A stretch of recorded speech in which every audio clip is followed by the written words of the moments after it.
Again, my name is DJ Sebalius, and I'm a former Redskins fan. I grew up in Northern Virginia, Washington, D.C. area, and I'm going to talk a little bit more about being a Redskins fan and growing up there throughout this conversation this afternoon.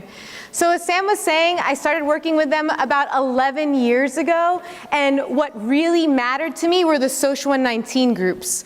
Amin and I have been doing this lecture for about 4 years. Wow, 4 years now, once a semester, and I want you guys to know that our goal, even though this topic is a little bit harsh or it can be a little bit full of tension, our goal is to make the topic approachable. It's not to silence anyone or to make anyone feel guilty.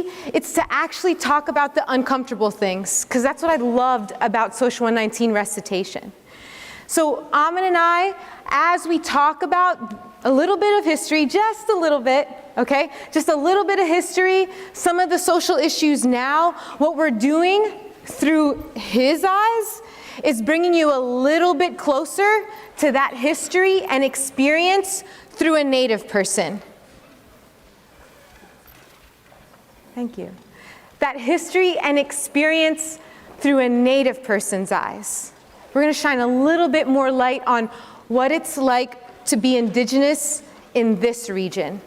Okay, and by the way, I'm going to use Native, we're going to say Indigenous, or we're going to say Native American, Indian, all of those words to simply mean for this class period that you relate to the land.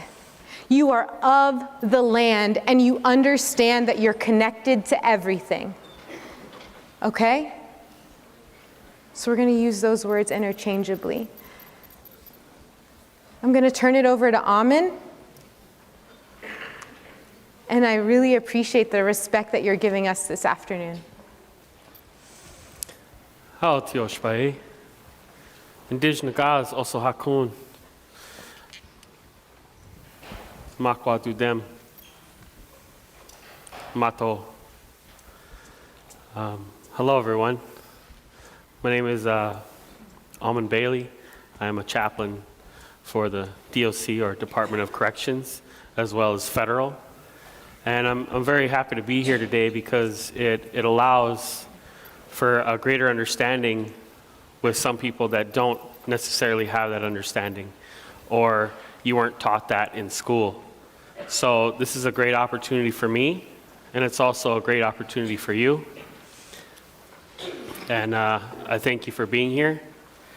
I would like to kind of pull everybody energy-wise into let's have you focus, because I know that some people are on their phones and they have lots of things going on.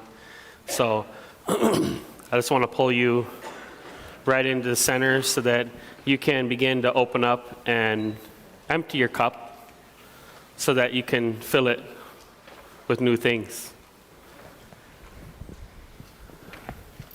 Want me to get this for you? No, it's okay. Just the lights. Lights. You can leave that. Okay. Lights.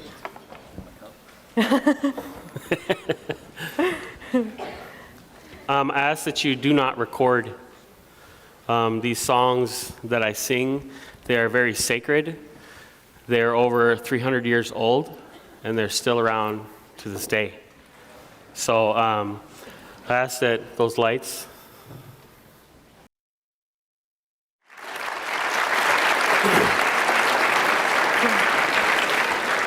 All right, Jeff, let's cue the slides. That song is about people coming together. And so as we sing that song, the people are coming together because something new is about to happen. We're going to discuss something, or a ceremony, or people coming together because they haven't seen each other in a long time. Oh. Oh. All right, so we're going to take it back a little bit. And we're going to start off talking about a little bit of the creation story, right? We've been taught, throughout schooling at least, that Native Americans, where did they come from? They came across the Bering Strait maybe a few thousand years ago. Some scientists are saying 30,000 years ago. We're being taught these theories. But I'm wondering for Amin, when you were taught about where you came from, what were you taught? When you were being told where you come from, what were you being taught? Not this migration route.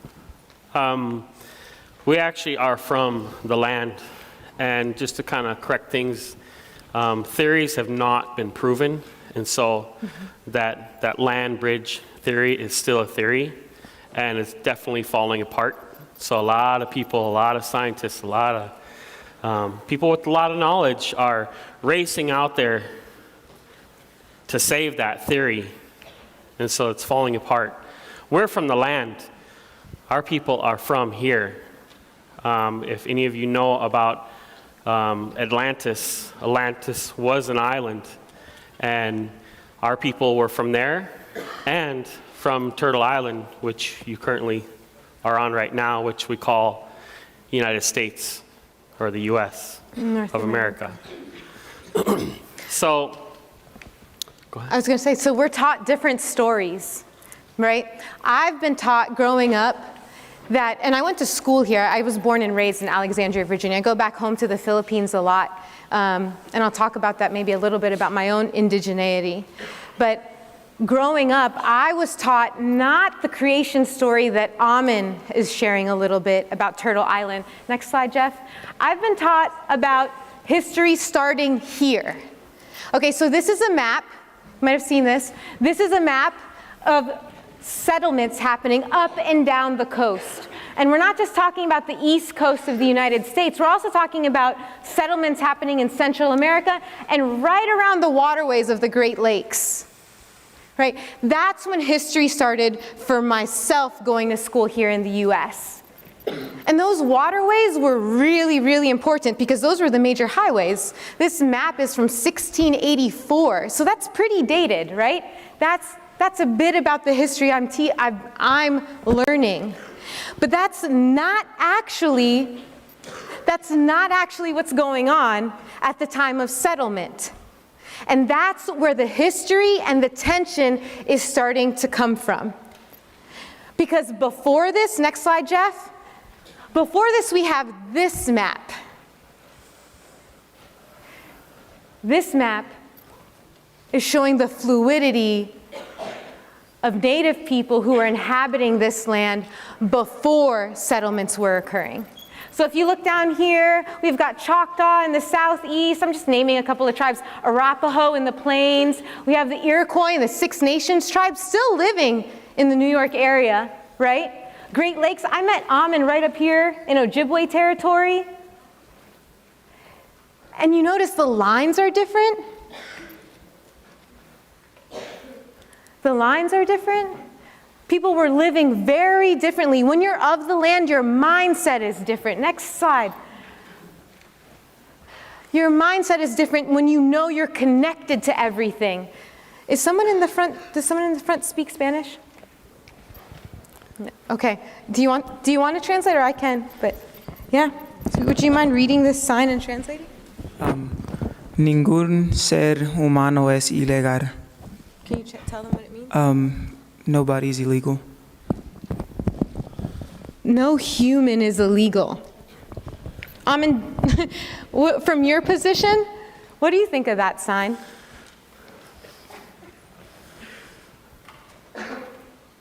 I believe in it 100%. I believe that any human being should be allowed the necessities of life. And imaginary lines should not keep you from those things that you've had traditionally for thousands of years. So no human is illegal? And who's included in human beings? Are creatures included in human beings? I feel like... Essentially, no. So for Native people, when we think about human beings, we're not just talking about people, like just persons, right?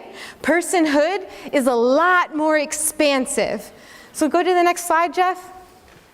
Here are a couple of pictures we took when we were on the one side of that map, or the picture on the upper left, California, and the other side is Mexico. And here are a few pictures from the wall in Mexico. And when Am and I were talking about this wall, you know what he said to me? He's like, yeah, it's not just people we're stopping, but we're stopping migration of a lot of animals that are indigenous to that area. Do you want to say any more about that? Back in the 50s and 60s, a lot of the coyotes, the wolves, and panthers were living in that area, and the United States government relocated them even farther south when they had been there upon probably millions of years.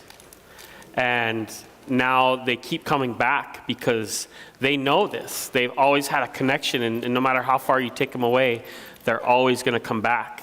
So when you take them away, you're messing with the environment. You're messing with how those animals that are of bigger prey, clean, diseased animals. They'll go and they'll eat like a deer or rabbits that have diseases. When you have too many rabbits that are being born all over and they're all living together, there's nothing there to keep them down, to kind of, so they develop disease. And then from there, what happens is those animals would come and eat those rabbits that are diseased, or those prairie dogs, or whatever environment you're in. And you're saying that's not happening anymore. Right, and it's happening to a lesser rate. So then what happens is, now that those animals that go there and eat the plants, that prune the plants. If you know what pruning is, you know that pruning is healthy for plants because it helps them grow, it helps them produce seeds, it also helps that area hold water. So in essence, we're stopping from water from being able to, it's going to turn more into a dead zone. So next slide, Jeff. So increasingly there are walls across the globe and across the US. We are living not like this. We are living in really defined territories. We are living in states. We are living in lines between Mexico and the US, Canada and the US. Over in the four corners, you can touch all 4 states at the same time. There are lines everywhere. Who are we to draw these lines? Who are we to draw these lines? Next slide. Something happened, right? I'm hearing Amin talk about how he thinks and how he sees the world, and how he can think about, it's not just me as a human being I'm talking about a whole ecosystem. I'm talking about how water flows. I'm talking about my relatives who are four-leggeds, ones that slither, things that fly. I'm not just talking about illegal immigration, but way before, two classes ago you were talking about immigration? Way before we as the United States were having debates and hot topics about immigration, this conversation was happening among Native people. How do they deal with immigrants and settlements happening here on this land? Go back to that last slide, Jeff. I really want you to get this map in your head, because I think we take way too for granted that this map, this is what was happening before settlement happened. People are living here, real people who had their own land base, who had their own culture, who were governing themselves, who were their own native nations, who had distinct languages between them, and trade and economics. You guys, real people lived here way before settlement, and genocide happened at a huge rate. Remember Sam mentioning 2 classes ago, the largest genocide in human history is here. It's right here. And it happened in multiple ways. Next slide again, Jeff. Okay, read this sign. Read it really carefully. How did this genocide start taking place? Of course, we're going to talk about war. People were straight up just annihilated, killed, right? And I don't mean to say that insensitively. But we can take that part, put it aside, and say, how else was genocide and the pushing and further and further and further, how did that happen? Because I don't know how many, I'm going to ask this. How many of you before today have hung out with someone who's indigenous of this territory? Just raise your hand. Okay, so we've got probably less than 20 hands in a class of 700 plus. We don't interact with Native people. And here's one of the reasons that date back to why. Because during settlement, you have to push people off land. Check out this sign. Over 15 million acres of Indian territory, the Grand Land Rush. This was a real thing. We aren't just killing people and then like settling on this land. No, the land was being taken or it was being ceded. Native nations, out of stark pressure from colonists or settlers, ceded over land territory in order for others to settle it, as if it weren't already settled. Next slide. And now this is what we have. This is what we have. So there was war, mass genocide against the people who were already here. And I'm talking millions of people, y'all. I'm not talking like 2 million. I'm talking millions and millions of people across this huge country were already here and either killed or pushed into these small reservation territories. Over 90 million. And Amin, I just want to pause for a second, and I just want to say thank you for letting me just like go at this, because I know it's not, I can imagine it's not easy to keep hearing me talk about, or other school teachers talk about your history. So just thanks for bearing with me while I get through a couple of these slides. So these spots right here, that's where reservations are currently. Take a moment, turn to the person next to you, and try to name as many tribes as you can. Just turn to the person next to you. Right and left. How many tribes, how many Native nations do you know? All right, so go ahead, we'll bring it back. Okay. How many did you get to? Can someone just shout out a number? How many did you get to? 3, 4, 1? 11? Whoa, someone got in the teens. Okay, you know, there are 566 federally recognized tribes. 566, and we at most for now named 11? So there's about 680 total nations. Exactly. I'm federally recognized simply means the United States government is honoring the fact that I'm speaking as a US citizen right now, we went to war with that Native nation. 566 will say, yes, we admittedly went to war with you and will federally recognize you as a tribe. But there are way more tribes than that, as Amin just described. And this isn't anything to be ashamed about not knowing, right? This isn't anything to be ashamed about not knowing, because we were all taught about history from that first colonist map, not from Amin's point of view. Next slide. Okay, so here we are. In a little bit, I'm going to ask for 2 volunteers. But remember, settling requires a certain tension. And when you need to settle the land, you're going to start, yes, 1, you can kill people. 2, you need to push them onto reservation territories. And 3, Native people are still existing. Hold on, wait, just bring it right here to me. Yep. Because this is a third part that's, you have to believe me. I know that you might not identify as an American citizen that is against Native people, but you have to believe me that for a long period in history, Indians were a problem. Indians were a serious problem. And maybe it's because in genocide, Sam and I debate about this. Maybe because in genocide, you can't humanly, morally kill every single person of a certain ancestry. Maybe you can't do it.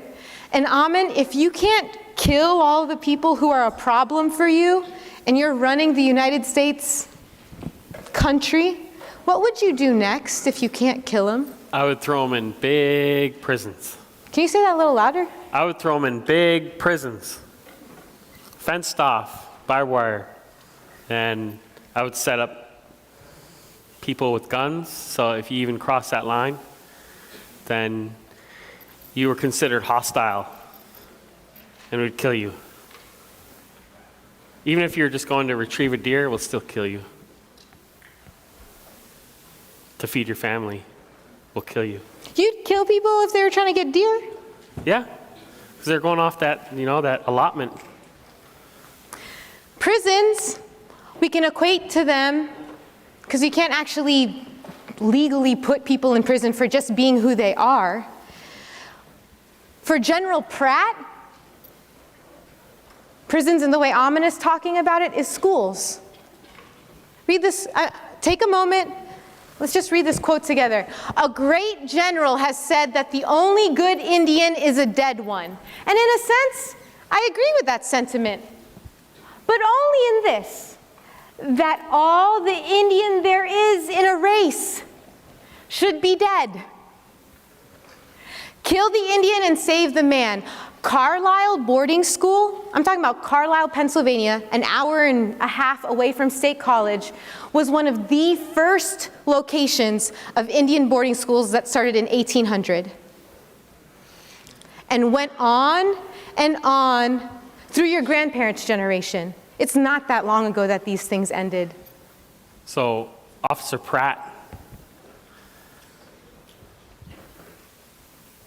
Native Americans were highest per capita inside of the military during the Civil War, all the way up to now, World War I, World War II. We still are one of the highest per capita. And during World War I, our elders were not even, our ancestors were not even considered citizens. And we were out there fighting for our own country. Highest per capita. And these boarding schools, actually, can I get 2 volunteers? I'm like standing right here. Two volunteers to come to the front. I know we're coming out really intense, but this is going to be really gentle, this next volunteer exercise. 2? Anyone? 1 down here. Okay. And 1 over here. Come on up to the front. Come on. Okay, so these boarding schools, Por favor, siéntese. I just want you to understand. So let's say here are 2 kids that got taken or put into American Indian boarding schools. And this is what would happen upon their induction. First, I'm going to cut her hair. Right? I'm going to cut her hair. And I'm going to tell her, the language that you speak, you better not speak it. You have to speak English. Okay? And your parents, you can't talk to them anymore. Okay? You're going to be part of this school now. And you can't leave this boarding school. Okay? So feel that, and I just want you to experiment with feeling like you're Amin's sisters. So shake hands or hug, or you don't have to hug, but like shake hands. Okay, so as Amin's siblings, and if you guys want to pretend also like you're up here on the front, put yourself in the shoes of Amin's siblings. Or maybe even his parents who went through this boarding school era. And then you came out and you couldn't get a job and you didn't know your language anymore. And when you went to the reservation, things changed. They changed all around you. Go to the next slide and let's play this video. So ladies, when we play this video, and everyone else watch it. Go ahead and play this. All right, so. Can you pause it for a second?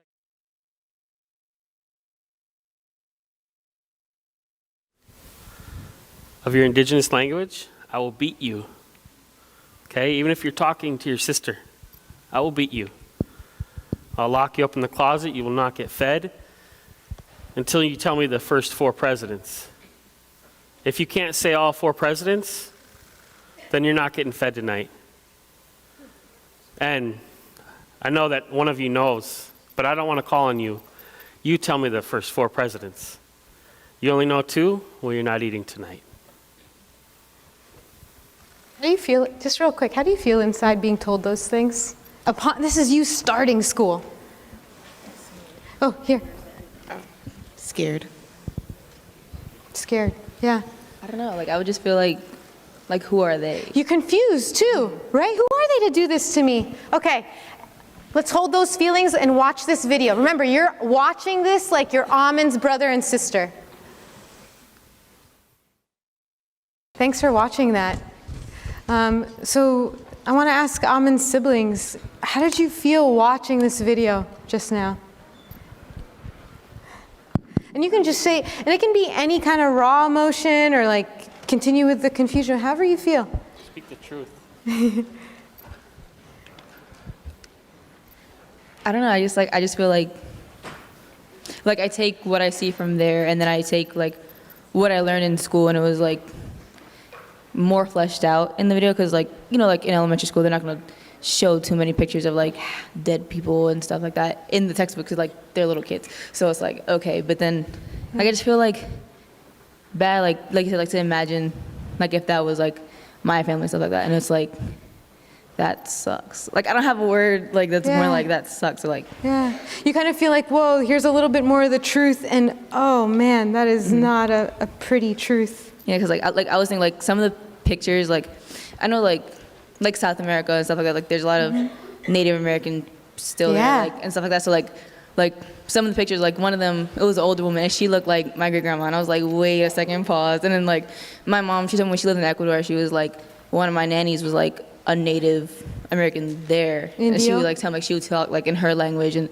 teach her tradition and stuff like that. And I was just thinking about like if what happened here in America happened as badly in South America, like she wouldn't even have that experience or like she wouldn't be able to like, Yeah. you know what I mean? Yeah, you're saying like, okay, this isn't just happening across the US, could it also be happening to other indigenous people in other parts of the world? Yeah, and if it was, whew, Yeah. right? Okay, how are you feeling watching it? As I'm watching it, I'm just feeling sad, like I'm saddened. It's just, I'm not surprised, but it's just like, wow, like how they justify killing like millions of people. Yeah, it was necessary in someone's mind, right? Yeah. How could it? What did you feel when you saw the malls? You started to see malls and the new houses today. How did you feel when you watched those?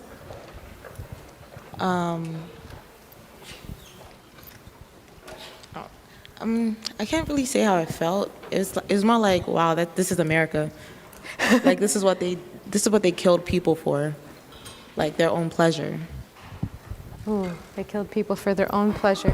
Okay. Yeah, like kind of like going like with the whole like going off the whole pleasure thing. Like I don't know, it made me think of like how like everybody says like Hitler's like the worst dude because he like, you know, had everything like to kill the Jews and stuff like that. But like we did more, and no one thinks about like no one. We don't like, think about that history. We talk about war all over. We just got finished talking with the, Afghanistan the other day. But hey, let's take a few steps back into this history. So, I'm wondering, do you have another question? Yeah, earlier when we pulled you in and we cut your hair and we took all your clothes away and all your sacred items and your dolls. Speak a little. We took all that away. But mostly we cut your hair. Yeah. I know that. And bring the mic up a little bit closer. I know that that when you cut someone's hair, it means that someone in their family died. So I'm wondering if my parents are okay, or is like my brother and sister okay? Yeah. So when we usually cut our hair, it's usually because someone has died in our family. So when my ancestors, those children, went into those boarding schools and they had their hair cut, right away they thought, who died in my family? And the only language you knew, so you asked it in the language, and as soon as you asked who died in your family in your language, it can more or less beat the piss out of you. Yeah. Okay, So we talked a little bit about reservation. We talked a little bit about the history. And you guys, remember, this is just the point of this class, right? This book, we're just flipping it a little bit. Do you guys see this comic? Right? Book of North American Foreign Languages. We're just flipping it a little bit. And we're going to go to the next slide. Okay, I want to ask our 2 volunteers. We talked about boarding school. We looked at some of the genocide pictures. I'm going to walk you through these numbers, and I want the 2 of you, as best as you can, explain to me these numbers, okay? So highest unemployment. That means, on average, Native people are hovering at about 10% of an unemployment rate. 42% on the Navajo reservation. Okay, steady at 40%, by the way. Lowest income. Per capita income here in the United States is $58K. And most of us coming out of Penn State, well, hopefully you're trying to achieve more than 58, right? On the Pine Ridge Reservation, per capita income is $6,000. 6 to 48, right? Highest overall poverty, 1 in 4 are living below the poverty line. And suicide, even though Native people here in this region of the world are 2% of the population, over 40% of all those who commit suicide between the ages of 15 and 24 are Native Americans. So can you explain to me these numbers? How do these numbers exist? What do you think? How did it happen? And Amin, do you want to help? Yeah, did they teach you that in school? We haven't. Like, I know, we did that to them. Not to them, but we did that to them, because I know, I remember in, I think, elementary school, they taught us, the Trail of Tears and stuff like that, and They talked about what? The Trail of Tears. Trail of Tears, yeah. And, because I went to elementary school kind of in Tennessee, so that was, around there, so then they would teach us about that stuff, and I was like, wow, we really sat there and killed everybody just so we can live here. But they were, Yeah, one number they left out of that Trail of Tears is that there was a Trail of Tears for every single nation. Mm-hmm. The one that was recognized the most and fantasized the most was Cherokee. Go ahead. I think these numbers are the way they are because we've pushed them so far where they can't get jobs. No one wants to make jobs where they are, and they're just sad. So they commit suicide. So you're saying people got pushed so far that what? That they can't get jobs. They can't get jobs, and no one wants to make jobs near where they are, hire them, and they're just sad. What do we know about Native people? Really, what do we know about Native people? How come we don't talk about this? And first of all, before we go to the next, I just want to thank you both for coming up and trying to explain some tough stuff. We really appreciate you. Can we give them a round of applause? Yeah, and you guys can go ahead back to your seat. Thank you so much. We don't talk about this. And why don't we talk about this? Why aren't we talking about this? I hope you talk about this in your discussion groups. Next slide. Okay, let's go ahead and play it. Just really quick, and Jeff, we'll just run it for a minute 30 maybe. Why aren't we talking about these tougher issues when it comes to Native people and relationships with non-Natives? I really love the 1491s. They're a hilarious group who are trying to just create a little bit of awareness. And look, this video, I wanted to just we wanted to put it up here because when we're asking why aren't we having tough conversations, it's because if we're not taught about genocide and all these harsh things that are going on, we're being taught about the romanticization of Native people. How many people here have dressed up like Pocahontas during Halloween? Right? Yeah, yes. Or you want to buy a drum or a peace pipe. Or go to, that was taken at the Santa Fe Indian Market, this video. And there are non-Natives everywhere wearing Native-made bolos. And the Native people who you did see in this film are just everyday Native people that were smiling and hanging out, right? Mundane Indian people aren't so sexy, aren't something necessarily worth talking about because they're just like you and me in that case. And you saw that Next slide. our people were actually just dressed regularly, you know? They had clothes on just like you. They weren't wearing the... Yeah, no bonnet. Like, wait, no, Amin, no they look one like bonnet. you? No one bonnet. Like they fantasize in all the movies that, oh, it's just one, you're an Indian. No, And I'm Indians Lakota. They have to look a certain No, way. you're an Indian. No, I'm Lakota, and he's Rapaho. And, oh, you're all Indians. No, we're Lakota. We're the people. Pocahontas. It's interesting because she's really fantasized about. And in the records, she's 9 years old. So that means Smith was a pedophile? And so we dress up like Pocahontas, so you're like a 9-year-old little girl. You know, it's funny you bring up Pocahontas too, because do you know the most recently federally recognized tribe is the Pamunkey tribe in Virginia, the one where Pocahontas is from? Right. That just happened, they just became federally recognized about 2 years ago. 2 years So, ago. with that being said, look, if other ways that natives are being romanticized is because we make mascots out of them. We don't necessarily see these negative words. I hear these negative words around the reservation when I go up there. Next slide. But more often I'm seeing this every day. This is normal for us. How many of you, oh my God, in Pennsylvania, your high school mascots are figures of Indians, a lot of them, and that's normal. I'm not blaming you for not knowing all the things that happen in the backdrop of a Native American's perspective of history. I'm not blaming you. You're growing up in a certain kind of normalcy here, right? Next slide. The next thing you're growing up in is like this little kid. Turn to the person next to you really quickly and just answer, what is this little kid learning about Native people? So turn to your right or turn to your left. What is he learning about Native people? What did you learn about Native people? People, not just the history, people. Sorry, Mitch, I keep...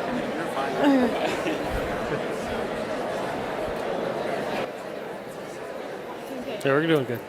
So then we'll get a couple of responses. Maybe you go up this way and I go up this way. Okay. I feel like people are scared of our... Oh, they are. Yeah. Why are they so scared?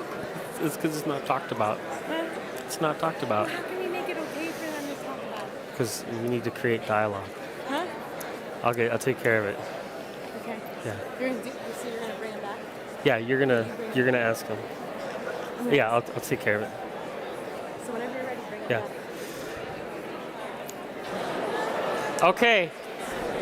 Let's have everybody's attention again. And let's use the right side of your brain, which is associated with listening. I would like to hear some feedback or some questions from some of the people here. So you need a mic? Yeah, just a couple of people to say. Thanks, Jeff. What is this little kid learning, or what did you learn? Anyone? Come on, Christine. The kid is basically learning to objectify Native Americans. Okay, he's They're learning not- to objectify natives. Anything else? What else were you saying? Yeah, he's just learning that they're like an object, not people. What else? Someone else? Yeah, go ahead. So mine's kind of a question and more of like a statement. What do the Native American tribes think of like the portrayal that Disney, for example, like portrays Native Americans in the media as like violent individuals, and they like appropriate the culture to like romanticize it in a way, and also the fact that like the story of Pocahontas and John Smith, one that we like all truly believe in, isn't really true. Like she married someone else, and she was just like there for the journey. So how do Native people feel about the portrayals of either being savagery or they're turning into mythological characters? Do you want to answer that, Amin? Go ahead. So when I am up on the reservation, how do I think people feel, or what do I hear other people saying about how they're portrayed? I think it's really ironic because Oh man, there's some older Indians who will also watch cowboy and Indian movies. The thing is that we all went through a similar kind of schooling system. And I'm not saying people are making Pocahontas okay. I think people are trying to say, hey, I'm not Pocahontas. Can you at least see that I still exist? I feel like the argument about what do I feel in relationship to Disney movies is a very low category on a priority of list of things that matter to talk about. But do they feel good about it? No. Do they feel accurately portrayed? No. Yeah, another question or? Yeah, I saw a lot of examples in that video, like pictures of people just demonstrating cultural appropriation, like wearing giant headdresses, and those things are definitely not okay. But I was just wondering what your opinion was about like where the line is with like wearing certain patterns or doing anything that might be like embracing those cultural traditions but aren't offensive. Yeah, where's the line between embracing versus appropriating, especially with the patterns? Go ahead, Alman. As long as there is collaboration in that rather than stealing. So a lot of patterns are stolen from families, and patterns tell stories. So it's a story of a family of generations that pattern has developed. And so when we take it because, I like how that looks, let's slap it on a Outfitters thing. And so, and actually Outfitters, Urban Outfitters is one of the places that actually have collaborated with Indigenous people and saying, hey, is this okay if we use that? We'll compensate you, we'll work together. Let's work together. Let's create dialogue. And the other thing is, in that conversation, what you end up finding out when you're working with people is that those patterns are handed down for generation to generation. They are significant to specific families. They tell stories about where you're from and who you are. And I don't necessarily know if that's something that you want to be using to show that you're embracing someone else's culture. You want to be able to respect that history. Thank you. Go ahead. For the picture, a couple of classes ago we talked about how sports kind of correlate like with war and stuff like that, and so I think that the kid with like the face paint and stuff like that, he's associating like some of the characteristics of Native Americans with like barbarity, because sports can be so barbaric and fans are so crazy and stuff like that. So Most sports are about war. Yeah. We don't realize it, but most of them are about war. Yeah. Thank you. Yeah, that's a really solid connection. He's learning to associate barbarity or savagery with Native people, right? We have one more, and then we got to do the next thing. Go ahead. How do you feel about the name Redskin being used for a team? Could we call a team nigger? Okay. Black skin? How would you feel if they changed it? Would you want them to change it, even if they had to change it to something that didn't resemble the Native Americans? Yeah, I think they should change it, definitely. There's not even a Native American on the team, and Redskin is actually, it was a term used to scalp our people, which scalping was not from our people, that was from the French. The French taught us how to scalp. They were scalping our people, and so therefore we started scalping back. Well, how did it get branded with us? When actually the French were the ones, because of fur trade and things like that. So change it, definitely. Thank you. Yeah, I love that we brought up what does redskin actually mean. Those scalps that were taken, it wasn't just Native men that was scalped. Bounties were given per woman, child, and adult male, right? There's a different amount. When you turned over a bounty of a red skin back during the settlement period, dollar amounts were given per size of the scalp and whether or not it was a man or a woman or a child. Or a child. So, okay, this can get really dark, but you know what? We gotta flip it, because this isn't all of the story for Amon's experience. So really what needs to happen is further education, further dialogue. There are conflicts, but they can be worked out. But in order to work those out, you ultimately need to learn and to be heard and to also listen. So we encourage that. We encourage to be able to talk about those things that people don't necessarily want to talk about, because that's how we're all going to be able to move forward, not by sweeping something underneath the carpet, by talking about it, dialoguing about it, by immersing yourself. Just like if you're to go to Italy and you immerse yourself in the food and the culture, same thing. We're still here. We're still here. Even genocide has happened with many of our people, assimilation, the schools, institutions, and we're still here. And we're here to stay. Okay. What Amin's saying is true. I get to work, other than working with Sam Richards, I get to work with this other one-in-a-lifetime class here at Penn State. There's no other class like it in the country where we actually bring Penn State students to Ojibwe reservations. And even though there's this dark history that might make you not want to talk, I met Amin on that trip at the reservation because Ojibwe people do want to talk. They want you to hear their story from their side. And it feels so good when Penn Staters come, actually, ironically. So with that being said, let's talk a little bit about land and who you are. And we're just going to take a moment. And I think another question that people have, or a second question people have, are, so really, what do natives believe? When you're saying that there's something distinct about the land, what do natives believe? Amin, what do people commonly misunderstand about land for native people and spirituality? That we're not connected to it. That the earth takes care of us. That we're not above the earth. Because all your clothes, your phone, your glasses, everything comes from the earth.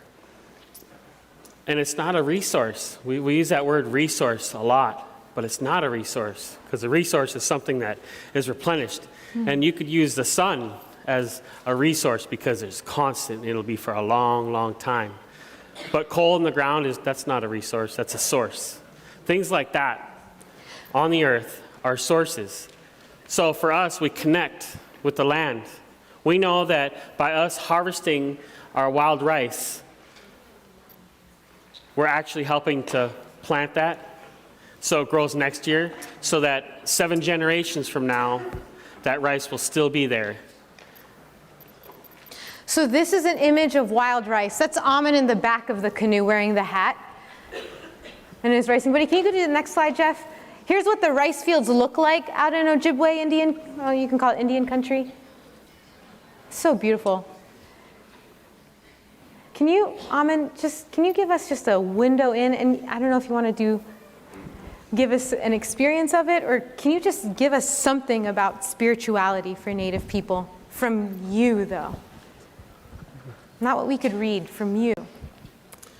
My spirituality and my life are connected. There is no separation. There is no separation at all. So being connected to the land, being connected to the people is really important.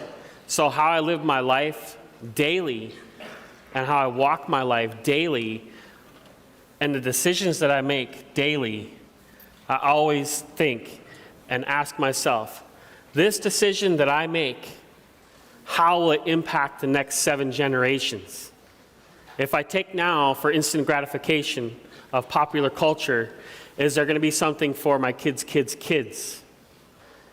And if you can't answer that question with yes, this will be sustainable for those grandkids, then you probably shouldn't do that decision. Probably shouldn't make that decision, and you should rethink your decision. So every second, every minute, every hour, every day, every week, every year, for the rest of my life, I'll always walk in a prayer. Always walk in a prayer. Walk in spirituality. Pray for my enemies. It's really hard to do because that takes practice. It's like a skill. You need to practice at it and practice at it. Yeah. I'm going to close with a song, a prayer, and I want everybody to stand up. This song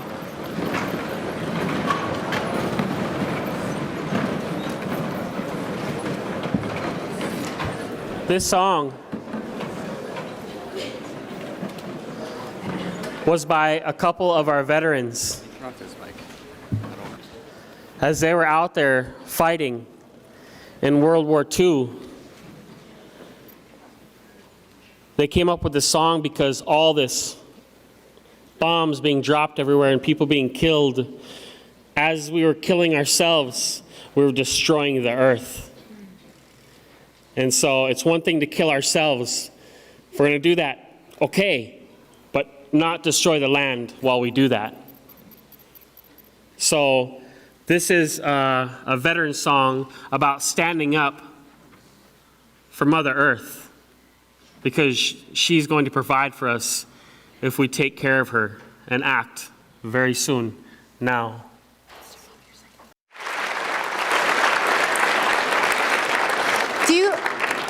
Do you guys want to know how to say thank you in Ojibwe? Or do you, okay, so in Ojibwe you say mi gwich. Mi gwich. Do you want to teach them Lakota? Yeah. Pilamaya. Say Pilamaya. Pilamaya. All Pilamaya. right. So look, we have 5. Wait, sit down. Go ahead and have a seat. Amin is bringing our ceremony of class to a close. And as we close, go ahead and pull up that slide.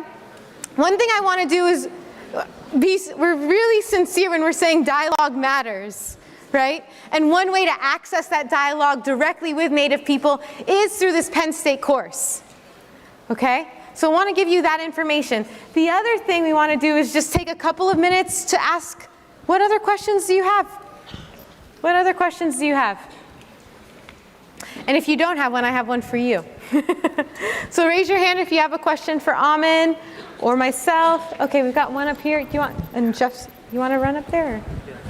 And there's this guy right here.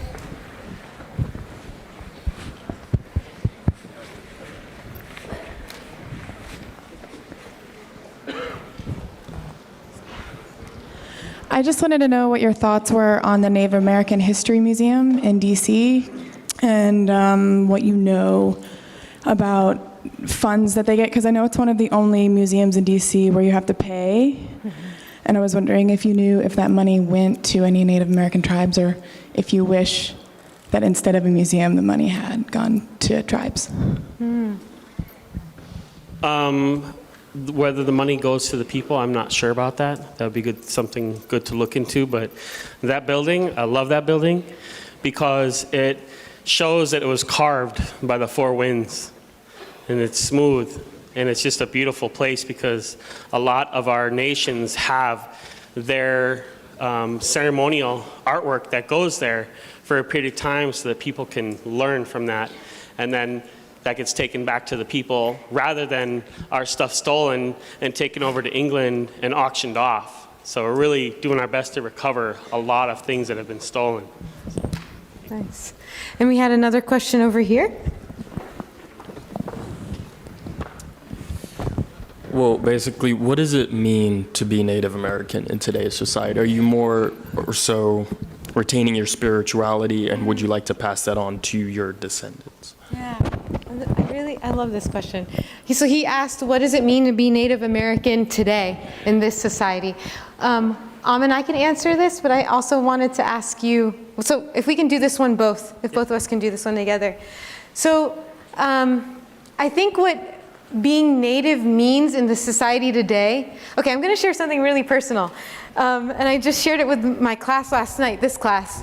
So for the past couple of years, I've had these dreams where I can't speak. I literally, I'm trying to talk to people, and I'm really trying to advocate or argue for myself, and I can't. And just a couple weeks ago, I had this dream where I could actually hear myself, and voice actually came out of my throat. And I finally just said, I'm an Indigenous woman. That was huge. I am an Indigenous woman. And that was huge because I think that I've so deeply internalized the invisibility of Native people. And so Native people, maybe what it means today is, one, yes, the internal work, but it also means that as I grow my own Indigenous voice, I know that I'm thinking about everyone. That is my mindset, and I don't have to hide that.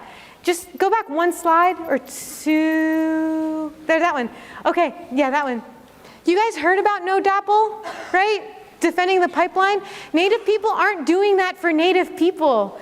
We really do feel like we're stewards of the land, and it's our duty, it's our responsibility to take care of our Earth Mother.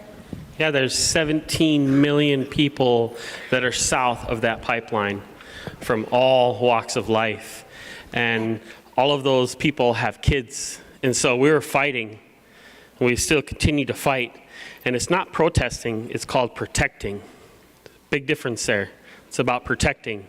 And so those young kids, we want them to have clean water, because if we don't change things, one day they're going to say, Mommy, Daddy, what does clean water taste like?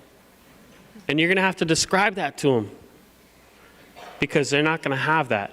They're not going to have that beautiful experience of having clean water. So as we wrap up, go ahead.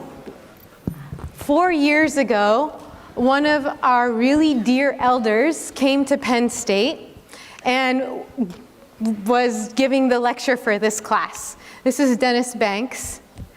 Can you go to the next picture? There's a picture of him and Lori. And here is, so I just wanted to say that this class personally for me was a tribute to him. He has walked on a couple months ago. And I just want to say thank you to Dennis for empowering me as my elder. So. And my chief. So. Thanks, guys. Thank you. Have a great weekend, or no, week.